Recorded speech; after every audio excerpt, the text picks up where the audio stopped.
నమస్కారం city news కి స్వాగతం ముందుగా ముఖ్యాంశాలు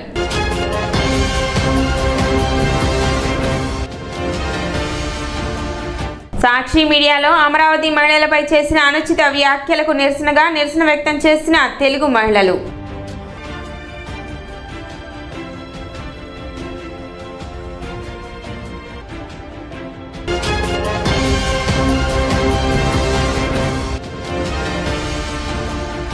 ఈ నెల 21న జరిగే అంతర్జాతీయ యోగా దినోత్సవంలో భాగంగా పట్టణంలో అవగాహన ర్యాలీ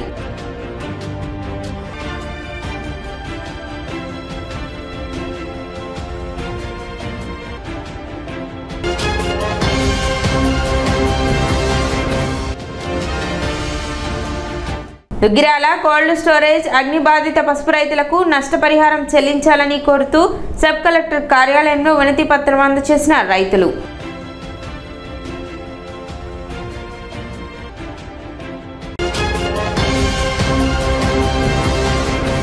అమరావతి మహిళల పట్ల సాక్షి మీడియాలో అనుచిత వ్యాఖ్యలు చేయడాన్ని నిరసిస్తూ తెనాలి నియోజకవర్గ తెలుగు మహిళల ఆధ్వర్యంలో నిరసన కార్యక్రమం నిర్వహించారు. స్థానిక టీడీపీ కార్యాలయం వద్ద సాక్షి పేపర్లను దగ్ధం చేసి నిరసన తెలిపారు.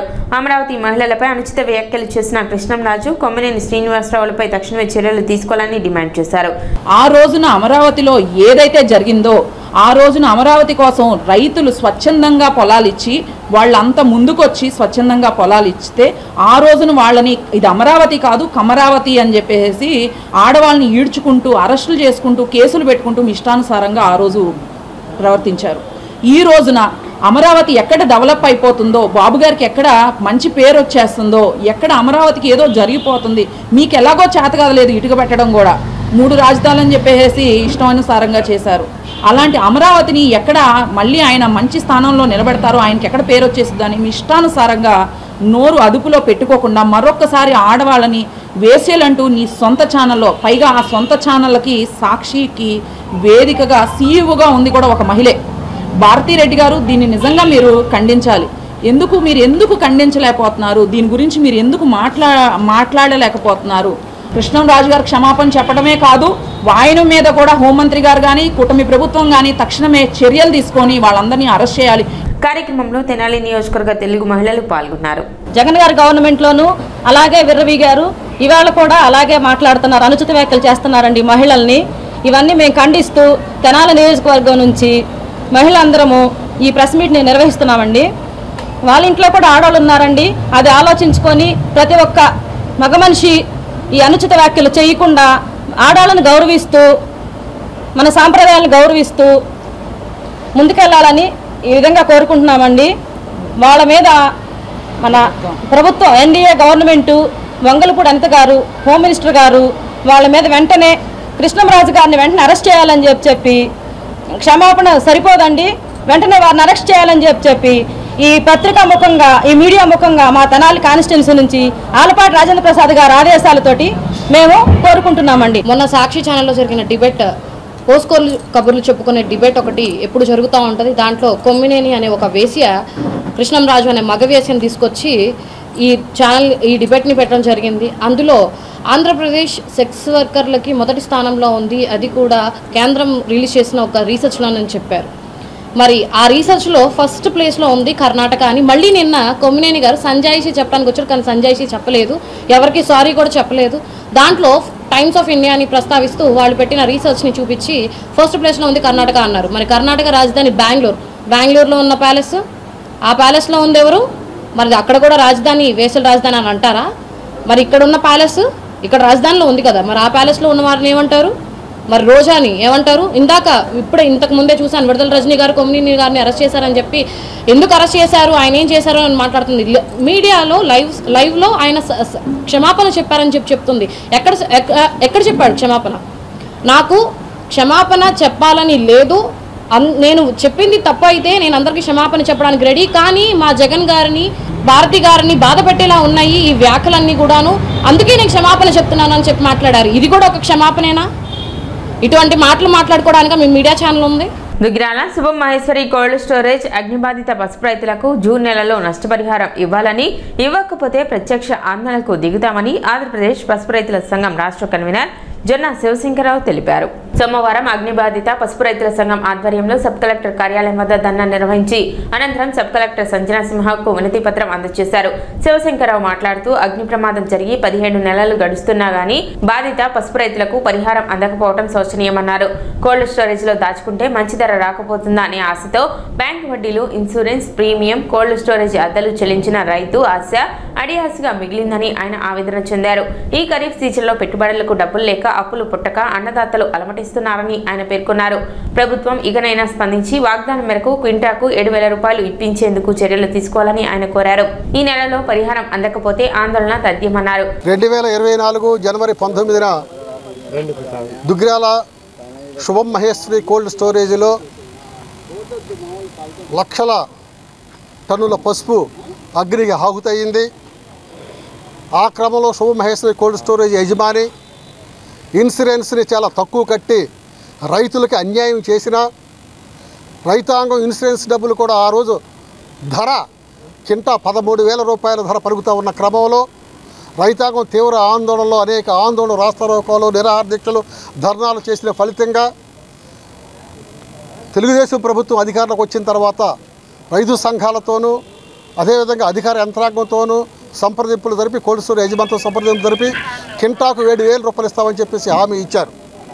హామీ ఇచ్చి ఇప్పటికి 9 నెలలు అవుతా ఉన్నా ఇంతవరకు 15 కోట్ల రూపాయలు మాత్రమే ఇన్సూరెన్స్ కంపెనీ నుంచి రిలీజ్ అయినాయి అని చెబుతూ ఉన్నారు. ఇంకా సుమారుగా 40 కోట్ల రూపాయలు రిలీజ్ అవ్వాల్సి ఉంది. ఈ 17 నెలల కాలంలో రైతాంగం చాలా ఇబ్బందులు పడుతూ ఉన్నారు. ఖరీఫ్ సీజన్ వచ్చేసింది. రైతుల పెట్టుబడికి చాలా అవసరంగా ఉంది. అందుకని తక్షణమే ఈ యొక్క 7,000 రూపాయలు ఏదైతే ప్రభుత్వం హామీ ఇచ్చిందో ఆ 7,000 రూపాయలు తక్షణమే ఇన్సూరెన్స్ కంపెనీ దగ్గర నుంచి తీసుకొచ్చి రైతులకు ఇవ్వాలని చెప్పేసి రైతు సంఘాలుగా మేము డిమాండ్ చేస్తూ ఉన్నాం. లేకపోతే ఈ క్రమంలోనే పెద్ద ఎత్తున ఆందోళన తెనాలి ఇన్సూరెన్స్ కంపెనీ ఉంది, ఆ ఇన్సూరెన్స్ కంపెనీ కార్యాలయం దగ్గర పెద్ద ఎత్తున ధర్నా చేస్తామని చెప్పేసి మేము చెప్తా ఉన్నాం. 20వ తారీఖు జనవరి 20వ తారీఖు new India insurance company Marispeta office ముందు ధర్నాకి పిలిపించాం. దాంతో మరి గౌరవనీయులైన మంత్రి లోకేష్ గారి ఆఫీసు నుంచి మీరు 10 రోజులు టైం ఇవ్వండి, ఈ 10 రోజుల్లో మేము మీకు సమస్యని పరిష్కరిస్తాం, మీ డబ్బులు మీకు వచ్చేందుకు ఏర్పాటు చేస్తామని హామీ ఇవ్వటం జరిగింది. వారి మాటలు నమ్మి మేము జనవరిలో చేయాల్సిన కార్యక్రమాన్ని వాయిదా వేసుకున్నాం. కానీ ఇప్పుడు జనవరి పోయి ఇవాళ మళ్ళీ జూన్ వచ్చింది. అయినా కానీ ఇంతవరకు అతిగతి లేదు. అధికారులు ఏదో పాపం జిల్లా కలెక్టర్ కానీ సబ్ కలెక్టర్ గారు కానీ కష్టపడుతున్నారు, మా కోసం ప్రయత్నం చేస్తున్నారు. కానీ పైనుంచి రావాల్సిన ప్రభుత్వం నుంచి రావాలి. ఇన్సూరెన్స్ ఎంత డబ్బులు వస్తాయి తెలియదు. ఆ మిగిలిన దాన్ని మరి ప్రభుత్వం ఆ లోటు భర్తీ చేయాలి. 7,000 రూపాయలు, ఆ 7,000 రూపాయలు వస్తే రైతులకి. కానీ ఆ రోజు అచ్చెన్నాయుడు గారి దగ్గర ఒప్పందం మేము అడిగింది ఏంటంటే 10,000 అయినా లేకపోతే రైతుకి ఉపయోగపడదు, 10,000 ఇప్పించండి అని అడిగాం. కానీ అటు చేసి 7,000కి ఒప్పందం జరిగింది, సంతకాలు చేసాం. కానీ ఆ 7,000 ఇవ్వటానికి కూడా ఇప్పుడు 7 నెలలు దాటింది. అందుకని ఇప్పటికైనా సరే ప్రభుత్వం, ఇందాక సబ్ కలెక్టర్ గారు చెప్పారు, ఇంకొక వారం రోజుల లోపల వస్తాయి డబ్బులు, మీకు ఏమీ ఇబ్బంది పడొద్దు అని చెప్పారు. ఈ వారం రోజులు రాకపోతే మళ్ళీ సోమవారం మేము పెద్ద ఎత్తున రైతాంగాన్ని సమీకరించి ఈ తెనాలి పట్టణంలో ఆందోళన చేస్తాం. అవసరమైతే న్యూ ఇండియా ఇన్సూరెన్స్ కంపెనీకి తాళాలు కూడా వేయడానికి సిద్ధపడతామని తెలియజేస్తున్నాం. కార్యక్రమంలో అగ్నిబాధిత పసుపు రైతుల సంఘం నాయకులు ముల్కా శివసామిరెడ్డి, పసుపు రైతుల నాదెండ్ల చంద్రశేఖరరావు, కొమ్మారెడ్డి రంగారెడ్డి, రేవతి, వెంకట సత్యనారాయణ, ఎర్రు వెంకటేశ్వరరావు, ఆళ్ల వెంకటప్పారెడ్డి, చందు రామారావు, సిఐటియు తెనాలి కార్యదర్శి షేక్ హుస్సేన్ వలి, తెనాలి రైతు సంఘం అధ్యక్షులు ముద్దన సాంబశివరావు, భీమవరపు చిన్నరామిరెడ్డి, గోపిశెట్టి శ్రీనివాసులు తదితరులు పాల్గొన్నారు. ఈరోజు మేము పసుపు రైతు సోదరులను సబ్ కలెక్టర్ గారిని కలిసాం. కలెక్టర్ గారు బాగానే స్పందించారు. వారం రోజుల్లో ఖచ్చితంగా మా పని అయిపోతుందని చెప్పారు. దానికి మేము ఇదిగా రెస్పాండ్ అయ్యి మేము కూడా ఇప్పుడు ప్రస్తుతానికి ఏమీ లేకపోయినా కానీ విరమించుకున్నాం. కలెక్టర్ గారు మాత్రం బాగా స్పందించారు. మాకు చక్కగా వారం రోజులు పని అయిపోద్ది అన్నారు. నేను 3 సంవత్సరాలు పండించి దాంట్లో పెట్టానండి 280 బస్తాలు. 3 సంవత్సరాల పంట అది. పంట పండించి దాచుకుని రేట్లు లేవు అనుకుంటా ఆపాము. రేట్ వచ్చిన తర్వాత అమ్ముకుంటే ఇట్లా అగ్ని ప్రమాదం జరిగింది. ఇప్పుడు అవి కూడా ఈ 3 సంవత్సరాల నుంచి బాకీలు తెచ్చి వ్యవసాయం చేయటమే. సొంత డబ్బులేమో నిల్వ లేవు మా దగ్గర. బాకీలు తెచ్చి వడ్డీలకు తెచ్చి వ్యవసాయం చేస్తుంటే ఇప్పుడు అది బూడిదైపోయిన తర్వాత ఈ బాకీలందరూ ఎగబడి నానా యాగీలు చేస్తున్నారు. ఏం చేయాలో తెలియట్లా. కుంటపాలం వాళ్ళకే ఇచ్చేసారు. చూసుకోండి రా, మీరు ఎవరో ఒకరు తీసుకోండి అని చెప్పి వాళ్ళకే ఇచ్చేసారు. ఇప్పుడు ఏం సెంటు లేదు, రూపాయి లేదు. వ్యవసాయం చేద్దామంటే ఎవడు కౌలుకి ఇచ్చేవాడు కూడా లేడు. కౌలు అడుగుతుంటే డబ్బు కట్టండి అంటున్నారు. ఏం చేయాలి? మేము ఆత్మహత్య చేసుకుందామా అని అంత ఇది వస్తుంది. అసలు ఏది అప్పులాళ్ళు వచ్చి ఎగబడి గోల్ చేస్తుంటే ఏం చేయాలో తెలియట్లా. మరి ఈరోజు సబ్ కలెక్టర్ గారు చెప్పారు ఒక వారంలో వస్తాయి అని. అది కూడా నమ్ముతున్నాం. రాలేదనుకోండి నిరాహార దీక్ష చేస్తాయి. ఇక అమరణ నిరాహార దీక్ష మామూలుగా కాదు. గతంలో ఈ శుభం మహేశ్వరి కోల్డ్ స్టోరేజ్లో పసుపు పెట్టాము. ఇప్పుడు తగలబడి 17 నెలలు అయిపోయింది. అదిగో ఇదిగో అంటున్నారు కానీ డబ్బులు అయితే రావట్లేదు.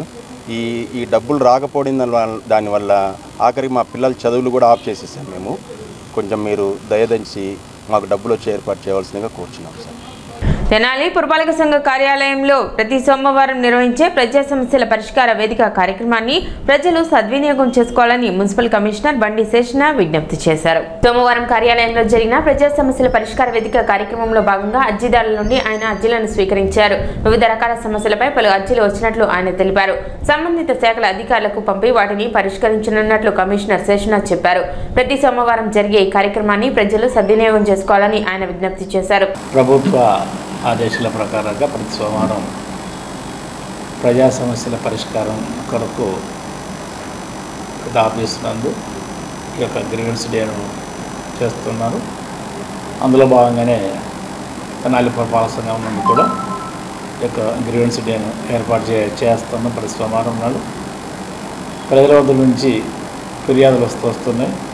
అవి ప్రజలకు అవసరమైనటువంటి సదుపాయాలటువంటి కాలువలు కానీ, రోడ్లు కానీ, స్ట్రీట్ లైట్స్ కానీ, వాట్సాప్లే కానీ ఇతర సంక్షేమ పథకాలకు సంబంధించి ఫిర్యాదులు వస్తున్నాయి. వాటిని సంబంధిత శాఖల ద్వారా చేయలేనిది కనుక నాన్ ఫైనాన్షియల్ అయితే కనుక వెంటనే చేస్తున్నాం. ఫైనాన్స్తో కూడుకున్నటువంటి వ్యవహారాలు కానీ అయితే కనుక ఆ ప్రకారంగా నిధుల లభ్యతను అలాగే గౌరవ ప్రజాప్రతినిధుల యొక్క ఇది ప్లస్ అక్కడ ఉన్నటువంటి అవసరాన్ని బట్టి వెంటనే వర్క్స్ టేకప్ చేయడం అవుతూ ఉంది. అదేవిధంగా సంక్షేమ పథకాలకు సంబంధించి వస్తున్న ఫిర్యాదులు కూడా పరిష్కరించడం అవుతుంది. కనుక ప్రజలందరూ కూడా ఈ విషయాన్ని గమనించుకొని ప్రతి సోమవారం నాడు ఇక్కడ మున్సిపల్ ఆఫీసులో ఉన్నటువంటి గ్రీవెన్స్ డేను సద్వినియోగపరచుకోవాల్సిందిగా కోరుతున్నాం. ఇప్పుడు చిన్న విరామం.